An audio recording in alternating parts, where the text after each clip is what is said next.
Beli? Ya. Ni apa? Kereta apik ni pun nak letak kat sini ke? Aduh, malulah letak kereta buruk macam ni. Wah, you ingat ini kereta apik ke?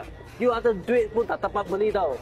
Mahal ke? Kereta apa ni? Ini first generation punya Toyota Supra tau. Toyota Supra? Yang first generation punya. First generation? Ini? Main-main lah, you ingat. Okay, you boleh tengok sekarang dia punya first version, second version sampai yang fourth version. So, ini yang first version? Ya. Second? Ya. Fourth dan banyaknya. So, ini dia punya bapak lah. Ya, ini punya bapak.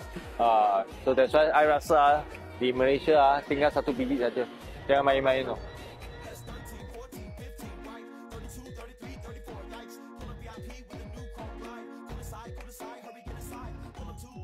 Value dia sekarang agak-agak. I rasa you ada duit pun tak ada mau jual. Kan? Dia mesti tak nak jual kan? So